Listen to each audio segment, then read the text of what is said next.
மகாலட்சுமி நம்ம வீட்டில் நிரந்தரமாக தங்கறதுக்கும் அந்த மாதிரி மகாலட்சுமி நம்ம வீட்டில் நிரந்தரமாக தங்கி நமக்கு பணப்புழக்கம் அதிகரிக்கணும், நம்ம வீட்டில் இருக்கிறவங்க எல்லாருமே சுபிக்ஷமாக இருக்கணும் அப்படின்னா சில விஷயங்களை ஃபாலோ பண்ணணும். அந்த மாதிரி நான் ஃபாலோ பண்ணிட்டு இருக்கிற விஷயங்கள் தான் உங்களோட இந்த வீடியோவில் நான் ஷேர் பண்ணிக்க போகிறேன். என்னுடைய முந்தின வீடியோவை பார்த்தவங்களுக்கு தெரிஞ்சிருக்கும். லாஸ்ட் வீக் வந்து வெனஸ்டே, தேர்ஸ்டே, ஃப்ரைடே 3 நாளுமே ஃபங்க்ஷன் போயிருந்தேன். ஸோ வெனஸ்டே வந்து எங்கள் அப்பார்ட்மெண்ட்டில் இருக்கிறவங்க வந்து கெட் டுகெதர் மாதிரி எங்களோட க்ளப் ஹவுஸ்லேயே வச்சுருந்தாங்க. ஸோ அதுக்கு போயிருந்தேன். அப்போ வந்து அவங்க ஒரு ரிட்டர்ன் கிஃப்ட் கொடுத்தாங்க. ஸோ அது என்ன ரிட்டர்ன் கிஃப்ட்டு அப்படின்றதையும் இந்த வீடியோவில் நான் போட்டிருக்கேன். தேர்ஸ்டே ஈவினிங் வந்து என் கூட ஒர்க் பண்ணுற பொண்ணோட ரிசப்ஷன். ஸோ அந்த ரிசப்ஷனுக்கு நான் போயிருந்தேன். அதுதான் இந்த ரிசப்ஷன். க்ரீன் சாரியில் ரொம்பவுமே அழகாக இருந்தா, ரொம்பவுமே க்யூட்டாக இருந்தா. ஒரு ஹோட்டலில் தான் வச்சுருந்தாங்க. ஜஸ்ட் எங்கள் வீட்டிலேருந்து ஒரு 10 மினிட்ஸ் தான். ஸோ அந்த ஹோட்டலில் வச்சுருந்தாங்க. சாப்பாடுமே ரொம்பவுமே நல்லா இருந்தது. அதை தான் நான் வீடியோ எடுத்திருக்கேன். இதுக்கப்புறம் வர்றது வந்து அந்த ரிட்டர்ன் கிஃப்ட்டோட டீட்டெயில் தான் அது. ஸோ அதில் வந்து ஒரு டிஃபன் பாக்ஸ் கொடுத்துருந்தாங்க. அப்புறம் வந்து அவங்க பெரிய பையன் வந்து கனடாவில் இருக்காங்க. பெரிய பையனும் மருமகளும். ஸோ அங்கேருந்து அந்த சாக்லேட் கொடுத்துருந்தாங்க அதில். ஸோ அதுதான் ரிட்டர்ன் கிஃப்ட் கொடுத்துருந்தாங்க. ஃப்ரைடே வந்து என்னுடைய பையனும் வந்திருந்தான். மேரேஜுக்கு போயிருந்தோம். மேரேஜ் வந்து நல்ல பெரிய ஹாலு. ஆனால் நான் ரொம்ப வீடியோ எடுக்கல. ஏன்னா எல்லாருமே என்னையே பார்க்குற மாதிரியே இருந்தது. அதனால நான் ரொம்ப வீடியோ எடுக்கல. பையனும் வந்து இந்த மாதிரி அடுத்தவங்க இதெல்லாம் எடுக்க வேண்டாம் அப்படின்னு சொல்லிட்டு இருந்தான். அதனால நான் ரொம்ப எடுக்கலை. ஸோ அதுதான் இந்த வீடியோக்கெல்லாம் பார்க்க போகிறீங்க. அடுத்தது முக்கியமான விஷயம், நான் வந்து தினமுமே வீடியோ போட்டுட்ருக்கேன். ஆனால் எனக்கு டெய்லியுமே போடுறதுக்கு கொஞ்சம் கஷ்டமாக இருக்குது எனக்கு. ஏன் அப்படின்னா என்னுடைய ஆஃபீஸ், அதுக்கப்புறம் வீடு, அதுக்கப்புறம் வீடியோ எடுக்கிறது, எடிட் பண்ணுறது அப்படின்றது பயங்கர பிஸியாக இருக்குது. ஸோ எனக்கு ஹெல்த்துமே கொஞ்சம் இஷ்யூஸாக இருக்குது. அதனால இனிமேல் வந்து ஒரு நாள் விட்டு ஒரு நாள் போடலாம் அப்படின்னு சொல்லிட்டு. ஆனால் இதுக்கு முன்னாடி நான் அப்படி தான் போட்டுட்டு இருந்தேன் இல்லையா? அதே மாதிரி இனிமேல் ஒரு நாள் விட்டு ஒரு நாள் போடலாம் அப்படின்னு தான் பிளான் பண்ணியிருக்கேன். வீடியோ கூட இன்னுமே கூட கொஞ்சம் இன்னும் ரெஃபர் பண்ணி நல்லா எஃபெக்டிவாக கண்டிப்பாக இதை பார்க்குறவங்களுக்கு யூஸ்ஃபுல்லாக இருக்கிற மாதிரி இருக்கணும் அப்படின்றதுக்காக தான் அந்த டைம் கூட நான் கொஞ்சம் எடுத்துக்கிறேன்.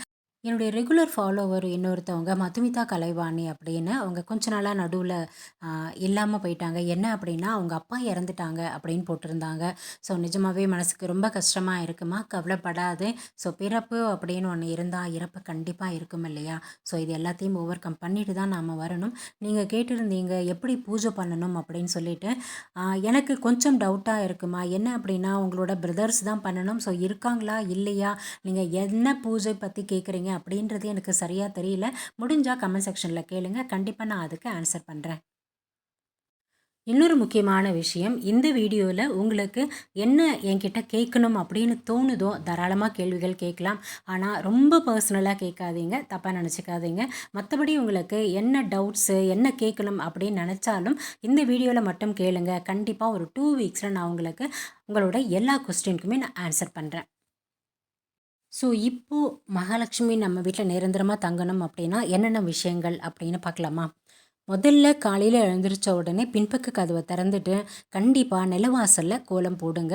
ரொம்பவுமே நல்லது அது. நல்லா தொடச்சிட்டு நல்ல வாசனையாக இருக்கிற மாதிரி நல்லா தொடச்சிட்டு அதுக்கப்புறம் கோலம் போட்டுட்டு முடிஞ்சால் வாசனையுள்ள பூக்கள் வைங்க. அப்படி இல்லைன்னா ரோஸ் இல்லை சாமந்தி அந்த மாதிரி ஏதாவது நிலவாசலில் பூக்கள் வைங்க. அதே மாதிரி ராத்திரியில் நம்ம எல்லாத்தையும் சாப்பிட்டுட்டு கம்ப்ளீட்டாக ஒரு வேளை அடுத்த நாள் சர்வெண்ட் வந்து க்ளீன் பண்ணிக்கிட்டோம் அப்படின்னு நம்ம அப்படியே வைக்கலாம். பட் அப்படி இருக்கக்கூடாது. கண்டிப்பாக நைட்டில் கிச்சன் கம்ப்ளீட்டாக க்ளீன் பண்ணியிருக்கணும். ஏன்னா நைட்டில் தான் வந்து மகாலட்சுமி கிச்சனில் வாசம் பண்ணுவாங்க அப்படின்னு சொல்லுவாங்க. அதனால் கிச்சன் எப்போவுமே நைட்டில் சுத்தமாக இருக்கிற மாதிரி பார்த்துக்கோங்க. அடுத்தது வீடு வந்து எப்போவுமே நீட்டாக இருக்கணுங்க. அது அது அந்தந்த இடத்துல இருக்கிற மாதிரி, எது எது எந்தெந்த பொருள் எங்கெங்கே இருக்கணுமோ அந்த இடத்துல இருக்கிற மாதிரி பார்த்துக்கோங்க. சில பேர் பார்த்தீங்க அப்படின்னா ஹாலே வந்து கிச்சன் மாதிரி இருக்கும். அதாவது காஃபி குடித்த கிளாஸ் இருக்கும், இல்லை தண்ணி குடித்த அந்த வாட்டர் கேன் ஒரு பக்கம் இருக்கும், அந்த மாதிரி எல்லாம் இருக்கும். ஸோ அப்படிலாம் இருக்கக்கூடாது. பாத்திரங்கள் கிச்சனில் தான் இருக்கணும். துணிகள் வந்து ஏதாவது ஒரு ஓரமாக தான் இருக்கணும். சோஃபாவில், கதவில் அந்த மாதிரி எல்லாம் போட்டு வைப்பாங்க. ஸோ அந்த மாதிரிலாம் இல்லாமல் எல்லாமே ரொம்ப நீட்டாக இருக்கணும் எப்போவுமே. அடுத்தது முக்கியமானது, கண்டிப்பாக வீட்டில் ஊறுகாயும் சுண்ணாம்பும் இருக்கிற மாதிரி பார்த்துக்கோங்க. என்ன அப்படின்னா ஊறுகால தான் மகாலட்சுமியும் குபேரரும் வாசம் செய்கிறதா ஒரு ஐதீகம். அதனால் அட்லீஸ்ட் ஒரே ஒரு ஊறுகாவாவது இருக்கிற மாதிரி பார்த்துக்கோங்க. ஒருவேளை நாங்கள் ஊறுகாவே சாப்பிட மாட்டோம் அப்படின்னா கண்டிப்பாக வெளியில் வைக்காதீங்க. ஏன்னா வச்சா கெட்டு போயிடும் ரொம்ப நாள். ஆனால் அட்லீஸ்ட் ஃப்ரிட்ஜில் இருக்கிற மாதிரி பார்த்துக்கோங்க. அதே மாதிரி சுண்ணாம்பும் கண்டிப்பாக இருக்கணும் அப்படின்னு சொல்கிறாங்க. ஸோ நீங்கள் வெத்தலை பாக்கு போடுற பழக்கம் இல்லை அப்படின்னாலும் ஒரு சின்ன சுண்ணாம்பு பாட்டில் வாங்கி வீட்டில் வச்சுக்கோங்க. ரொம்ப நல்லது அது. அடுத்த விஷயம், சுவாமிக்கு நாம் பூக்கள் வாங்கி போடுறோம் இல்லையா?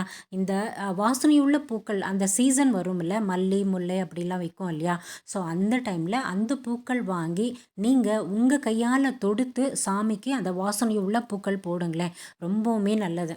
வாசனை இல்லாத அந்த பூக்கள் அந்த சீசன் இல்லாத போது வேறு வழியே இல்லை, அந்த பூக்கள் தான் நம்ம வைக்கணும். சாமந்தி, ரோஸ் அந்த மாதிரி தான்.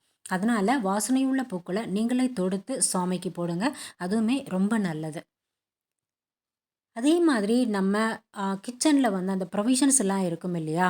முக்கியமாக இந்த 3 பொருட்கள் வந்து ஒருவேளை நீங்கள் அந்த தீந்து போனதை க்ளீன் பண்ணிவிட்டு வேறு இடத்துக்கு கொட்டுறீங்க அப்படின்னா அது வந்து ஸ்டாக்கில் இருக்கிற மாதிரியே பார்த்துக்கோங்க. என்ன அப்படின்னா உப்பு. அது எந்த உப்பு வேணாலும் இருக்கலாம். உப்பு, அடுத்தது சர்க்கரை, அடுத்தது அரிசி. நம்ம சாப்பாட்டுக்கு போடுவோம்ல இந்த அரிசி. இது 3மே எப்போவுமே வீட்டில் எக்ஸ்ட்ராவாக இருக்கிற மாதிரியே பார்த்துக்கோங்க. அடுத்தது வீட்டில் இருக்கிறவங்க முக்கியமானது, நெகட்டிவாக பேசுகிறதுக்கு அலோவ் பண்ணவே பண்ணாதீங்க. நீங்களும் நெகட்டிவாக பேசாதீங்க.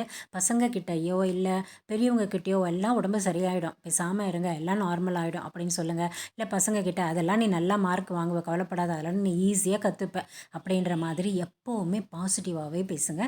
நெகட்டிவாக பேசவே பேசாதீங்க. அடுத்தது முக்கியமானது, இந்த வாயில்லா ஜீவன்களுக்கு அதை கொடுமைப்படுத்துறதையும் உங்களால் முடிஞ்சால் தடுக்க முடிஞ்சால் தடுத்து பாருங்கள். இந்த வாயில்லா ஜீவன்களுக்கு சாப்பாடு கொடுக்க ட்ரை பண்ணுங்கள்.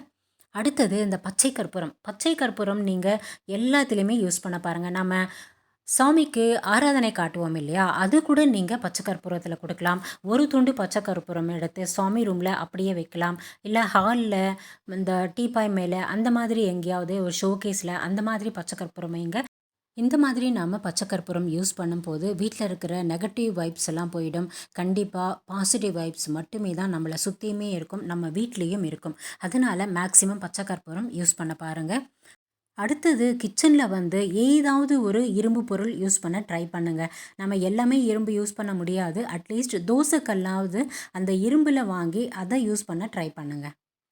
அடுத்த ஒரு முக்கியமான விஷயம் என்ன அப்படின்னா, முடிஞ்ச வரைக்கும் அடுத்தவங்க கிட்ட உண்மையாக நேர்மையாக பாசமாக இருக்க ட்ரை பண்ணுங்கள். இது என்ன அடுத்தவங்களுக்கு தெரியவா போகுது, இதனால் வந்து மகாலட்சுமி வாசம் செய்கிறதா அப்படின்னு சொல்லிட்டு கூட நீங்கள் நினைக்கலாம். கண்டிப்பாக கிடையாதுங்க. இது வந்து ரொம்பவுமே முக்கியம் நம்ம லைஃப்பில். நமக்கே அறியாமல் நம்ம மனசுக்குள்ளே ஒரு விதமான ஒரு அமைதி, ஒரு விதமான பேரானந்தம் கிடைக்கும். நீங்கள் ட்ரை பண்ணி பாருங்களேன். எனக்கு எப்படி சொல்கிறது அப்படின்னு தெரியல, ஆனால் அதை அனுபவித்தா மட்டும்தான் அதை நாம் உணர முடியும். அதனால் முடிஞ்ச வரைக்கும் உங்களை, அதாவது மேக்ஸிமம் நம்மளால் முடிஞ்ச வரைக்கும் பர்ஃபெக்டாக இருக்க ட்ரை பண்ணுவோம். அவ்வளோதான். இது அடுத்தவங்களுக்காகவோ அடுத்தவங்கள ப்ரூவ் பண்ணுறதுக்காகவோ அப்படி கிடையாது. நமக்கு நாம் உண்மையாக இருக்கோமா அப்படின்றது மட்டுமே தான் இது. ஸோ இதுவுமே கூட வந்து மகாலட்சுமி ரொம்பவுமே விரும்புவாங்க அப்படின்னு சொல்லுவாங்க. ஸோ இந்த வீடியோ கண்டிப்பாக உங்களுக்கு யூஸ்ஃபுல்லாக இருந்திருக்கும் அப்படின்னு நினைக்கிறேன். ஒருவேளை இதை பார்க்கும்போது யாருக்காவது அனுப்பினா யூஸ்ஃபுல்லாக இருக்கும் அப்படின்னு தோணினா கண்டிப்பாக ஷேர் பண்ணுங்கள். இன்னுமே என்னோடய சேனலை சப்ஸ்கிரைப் பண்ணலைன்னா மறக்காமல் சப்ஸ்கிரைப் பண்ணி வச்சுக்கோங்க. ஸோ மறுபடியும் ஒரு நாள் விட்டு ஒரு நாள் தான் நான் வீடியோ போடுறேன். ஸோ இதே மாதிரி எனக்கு சப்போர்ட் பண்ணுவீங்க அப்படின்னு சொல்லிட்டு நம்புகிறேன். ஏன் அப்படின்னா கண்டிப்பாக நான் போடுற வீடியோக்கள் உங்களுக்கு ஏதோ ஒரு வகையில் யூஸ்ஃபுல்லாக இருக்கும் அப்படின்னு சொல்லிட்டு நான் அஷூரன்ஸ் கொடுக்குறேன். ஸோ நான் மறுபடியும் சொல்கிறேன், கொஸ்டின் ஆன்சர் கேட்குறவங்க இந்த வீடியோவில் மட்டும் கேட்குறதுக்கு மட்டும் தான் நான் பதில் சொல்ல போகிறேன். அதனால் இந்த வீடியோவில் மட்டும் உங்களுக்கு என்ன தோணுதோ அதை கேளுங்க. கண்டிப்பாக நான் ஆன்சர் பண்ணுறேன். வீடியோவை கடைசி வரைக்கும் பார்த்தவங்களுக்கு மிகப்பெரிய நன்றி. அடுத்த வீடியோவில் பார்க்கலாம். தேங்க்ஸ். பாய்.